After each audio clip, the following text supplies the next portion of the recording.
Hello friends, आज classes में आप सभी का स्वागत है। तो आज हम लोग फिर से संस्कृत का अगला चैप्टर पढ़ेंगे। संस्कृत में जो चैप्टर है संधि, उसकी शुरुआत करने वाले हैं। तो संधि पढ़ते हैं हम लोग।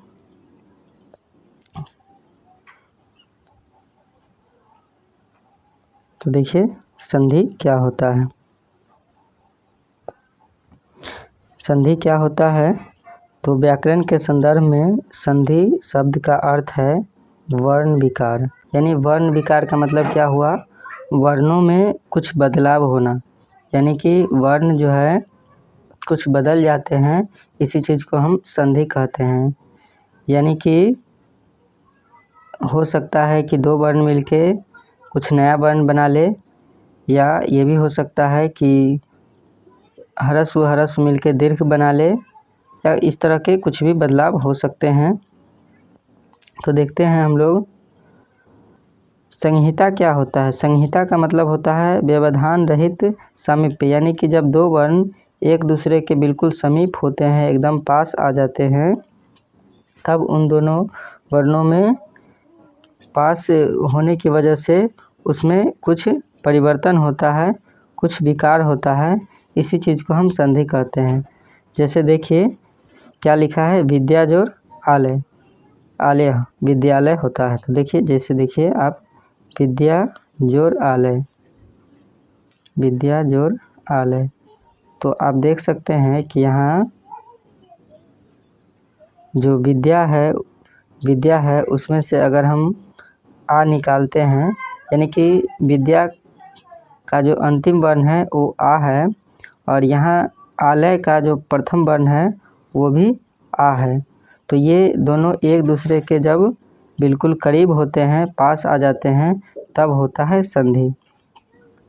यानी कि विद्या के आ और आलय के आ, इन दोनों के बीच संधि कार्य किए जाते हैं।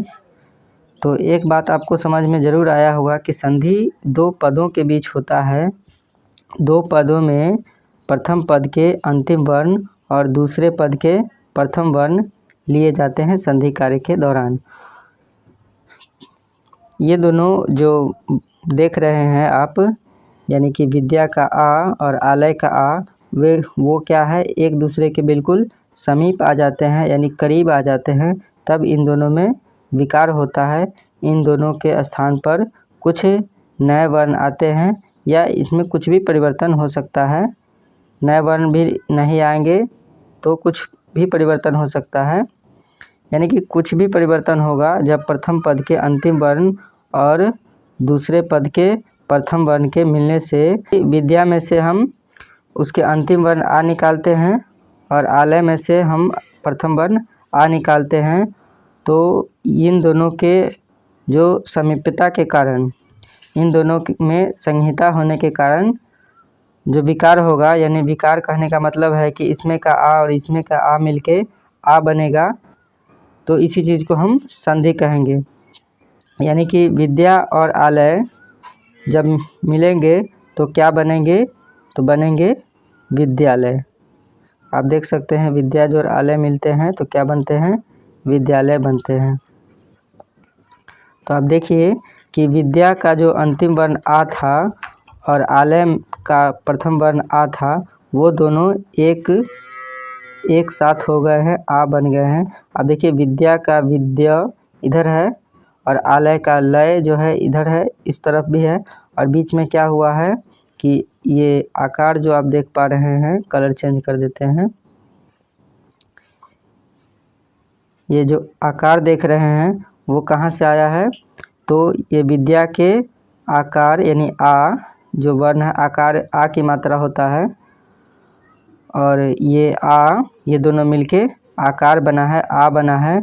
यानी कि क्या होता है, प्रथम पद के अंतिम वर्ण और दूसरे पद के प्रथम वर्ण के मिलने से जो भी कुछ परिवर्तन होता है, जो भी विकार होता है, जो भी नए वर्ण बनते हैं, इसी को हम क्या कहते हैं, संधि कहते हैं। तो आइए हम लोग समझते हैं स्वर संधि, व्यंजन संधि और विसर्ग संधि।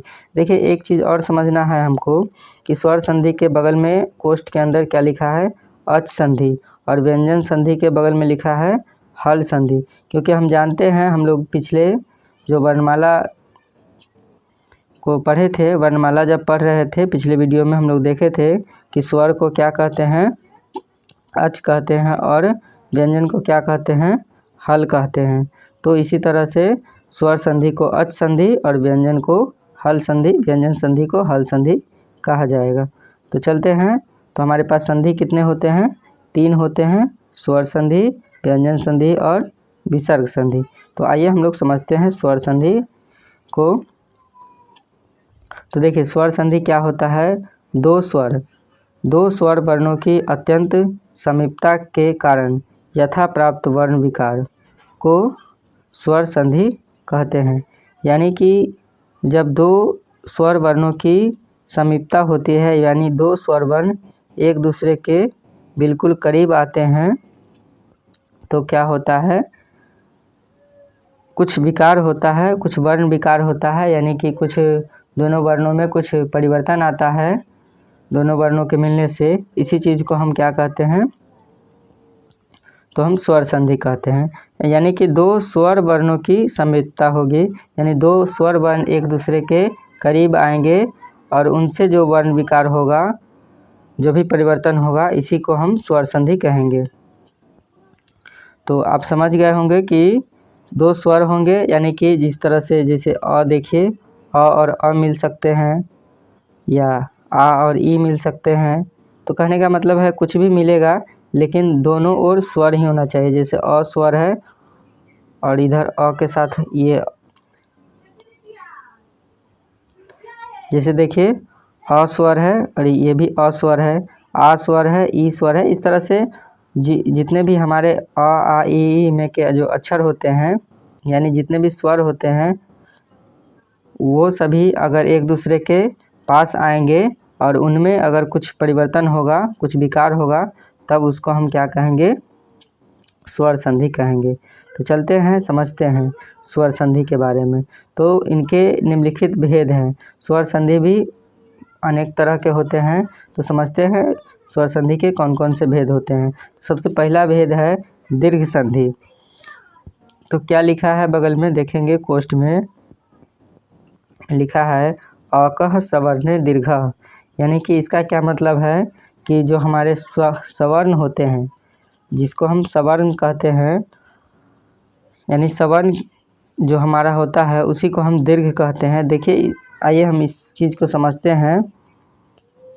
यानी कि इसमें क्या होगा, हमेशा जो वर्ण बनेगा वो दीर्घ बनेगा। यानी कि जब भी संधि कार्य होगा तो हमेशा दीर्घ वर्ण बनेगा, दीर्घ स्वर बनेगा। तो देखिए जिस तरह से यहाँ लिखा है अ और आ मिलेगा, या अ और अ के साथ, तो आ ही बनेगा हमेशा। यानी कि कोई भी अ या आ, आप जानते हैं कि अ जो होता है वो ह्रस्व होता है और आ जो होता है वो क्या होता है? दीर्घ होता है। तो अ और आ एक दूसरे से चाहे जैसे मिले, अ से मिले, आ से मिले, या आ से मिले, या आ से मिले, कोई किसी से मिले, लेकिन बनेगा क्या? आ ही बनेगा। समझ में आया? हमेशा क्या बनेगा? आ ही बनेगा, यानी दीर्घ ही बनेगा। चलिए उधर उसके बाद क्या है, ये इधर लिखा है, इसको देखिए। इसमें क्या है, हमेशा दीर्घ ई बनेगा।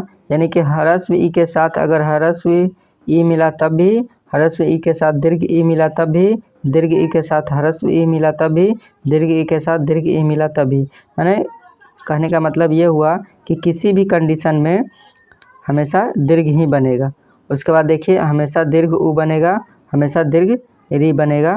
तो इन चीज़ों को याद रखेंगे, चाहे ह्रस्व री दीर्घ री मिले या दीर्घ के साथ मिले, यानी कोई किसी के साथ मिले, लेकिन बनेगा दीर्घ री।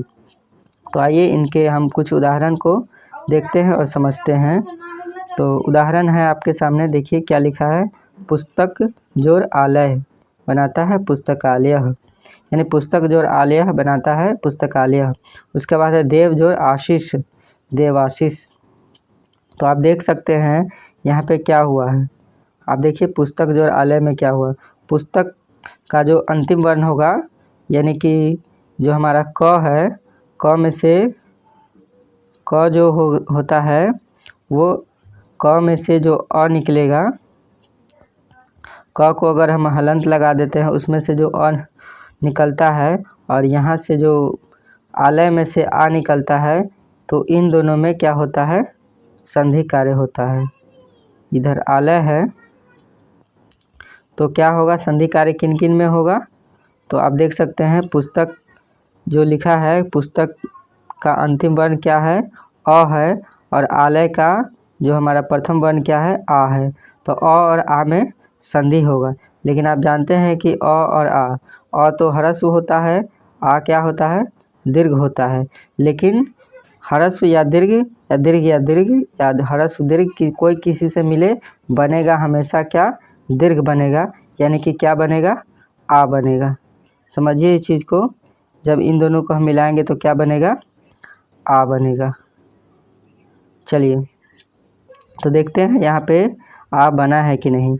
तो आप देख सकते हैं कि पुस्तकालय लिखा है, आ लिखा है, तो आकार की मात्रा यानी क के बाद जो आकार दिया है का में जो क आकार है वो क्या है, आ की मात्रा है। तो इस तरह से देखिए पुस्तक का पुस्तक भी इसमें लिखा है, आलय का आलय भी लिखा है, यानी कि बीच में क्या हुआ है कि इसमें का अ और इसमें का आ, यानी पुस्तक में का अ और आलय में का आ मिलके आ बनाया है, तो पुस्तकालय हो गया। आप देख सकते हैं, अगर नहीं समझ में आए तो हम एक बार इसको समझाते हैं फिर से। जैसे देखिए हम लिखते हैं पुस्तक, पुस्तक जोड़ आलय, तो क्या बनेगा, पुस्तकालय, पुस्तकालय बनेगा। आप देख सकते हैं तो क्या हुआ यहाँ पे क्या हुआ, आप देखिए जो पुस्तक है उसमें से क्या निकला, अ निकला, यानी कि पुस्तक में जब हलंत लगा देंगे तो अ निकल जाएगा। और आलय का क्या है, आलय में, तो आलय में प्रथम वर्ण तो आ है, तो ये अ और आ ये दोनों एक दूसरे से मिले हैं, अ और आ, तो यहाँ बना है आ, जो ये आकार देख रहे हैं ये आ बना है, यानी पुस्तक को इधर लिखा ही हुआ है, लय जो इधर है लय भी लिखा है, और अ और आ जो है ये एक दूसरे के करीब आकर के आ बना दिए हैं। तो चलिए इस चीज़ को आप समझ गए होंगे। उसके बाद देखिए देव जोड़ आशीष, देवाशीष, यानी देव का जो अंतिम वर्ण कौन होगा, अ होगा, और आशीष का प्रथम वर्ण कौन होगा, आ होगा। तो ये दोनों वर्ण मिलके जो देवा बनाए हुए हैं, आ बनाए हुए हैं, वो आ बनेगा। तो इस तरह से आप समझ सकते हैं। उसके बाद देखिए दैत्य जोड़ अरी, इसमें क्या हुआ है, अ और अ मिलके आ बनाया है, दैत्यारी बनाया है। उसके बाद च जोड़ अपी, तो अ च में से अ निकला है, और इधर जो अपी है उसमें से अ निकला है, तो च अ और अ मिलके आ बनाया है, यानी चापी हो गया। विद्या जोड़ अर्थी, आ और अ मिलके क्या बनाया है, आ बनाया है। गिरी जोड़ इंद्र, आप देख सकते हैं ह्रस्व ई निकलेगा। जो हमारी मात्रा होती है, आप मात्रा याद कर लीजिएगा, जो हमारा अ होता है, अ की कोई मात्रा नहीं होता है, आ की मात्रा आकार होता है, ई ह्रस्व ई की मात्रा इधर से ह्रस्व ईकार होता है, दीर्घ ई की मात्रा जो होती है वो होती है इधर से दीर्घ ईकार, ह्रस्व उ की मात्रा इस तरह से ह्रस्व उ होता है, ह्रस्व उकार, दीर्घ उ की मात्रा जो होता है इसी ह्रस्व उ होता है, ह्रस्व उकार होता है। उसके बाद ए की मात्रा क्या होता है, एकले होता है। ये ऐ, इस ऐ की मात्रा क्या होता है, एक मिनट सॉरी, ए की मात्रा क्या होता है, एकले होता है। ऐ की मात्रा क्या होता है, डबल एकले होता है इस तरह से। और ओ की मात्रा क्या होता है, तो ओ की मात्रा इस तरह से ओकार होता है। औ की मात्रा क्या होता है, तो औ की मात्रा इस तरह से औकार होता है। और अंग की मात्रा क्या होता है, तो अंग की मात्रा अनुस्वार होता है। और अह की मात्रा क्या होता है, तो अह की मात्रा हमारा होता है विसर्ग, जो हम विसर्ग देते हैं। तो चलिए इस मात्रा को याद रखेंगे। और उसके बाद एक चीज़ छूट गया, री का जो मात्रा होता है वो कुछ इस तरह से नीचे लिखा होता है। जैसे किसी भी वर्ड में क है या म है, कोई भी है, जैसे क लिख दिए तो क में नीचे से ये जो लगा हुआ देख रहे हैं ये री की मात्रा होता है। तो चलिए देखते हैं क्या है। तो विद्या जो अर्थी, तो विद्या का आ और अर्थी का अ और आ मतलब आ और अम दोनों मिलके क्या बना, आ बना। उसके बाद देखिए गिरी जोड़ इंद्र, देखिए गिरी में का जो र के साथ जो इस तरह से ह्रस्व ई है और इंद्र में के जो ह्रस्व ई है, आप देख सकते हैं गिरी में के जो आप ह्रस्व ई है और इंद्र में का जो ह्रस्व ई है, ये दोनों मिले हैं। आप देखिए ये इस तरह से जो ह्रस्व ई है और ये ई है, ये दोनों क्या है, एक दूसरे से मिले हैं। तो आपके सामने आप देख सकते हैं कि ये क्या बना है, दीर्घ ई बना है, यानी दीर्घ ई बना है। यानी र के साथ में ये इस तरह से दीर्घिकार हो गया है, यानी दीर्घ ई बन गया है। चलिए आगे देखते हैं। इसमें भी आप देखिए ह्रस्व ई और दीर्घ ई मिलकर के दीर्घ बना है। तो इस तरह से आपके सामने बहुत सारे उदाहरण हैं, आप इसको देख सकते हैं। आप इसको देखिए पितृ जोड़ रीनम, यानी कि क्या हुआ है इसमें का री, आप देख सकते हैं त में क्या है, वो री की मात्रा है और उसके बगल में क्या है, उसके बगल में री है। तो आप देखिए त में भी री की मात्रा है और बगल में भी री है। तो री और री दोनों मिलके क्या बनाते हैं, तो दीर्घ री बनाते हैं। तो आप देख सकते हैं पितृ रीनम में क्या लिखा है, ये इस तरह से डबल री की मात्रा है, यानी एक री की मात्रा इस तरह से होता है और जब दो री हो जाता है, दीर्घ री हो जाता है, तो इस तरह से हम उसमें एक और री की मात्रा लगा देते हैं। तो आप देख सकते हैं इसमें क्या है, डबल री की मात्रा है। ये सभी जितने भी आपके सामने उदाहरण लिखे गए थे, यानी कि ये सभी में क्या है, हाँ सभी में दीर्घ वर्ण बने हैं, इसलिए ये सभी क्या है, दीर्घ संधि है। चलिए आगे हम लोग समझ लेते हैं किसको। तो देखिए अगले दिन हम लोग गुण संधि पढ़ेंगे। आज के लिए बस इतना ही, वीडियो लंबा हो रहा है, तो मिलते हैं हम लोग नेक्स्ट वीडियो में। अगर वीडियो अच्छा लगे तो प्लीज़ हमारे वीडियो को लाइक करें। तो मिलते हैं फिर हम लोग अगले वीडियो में। धन्यवाद।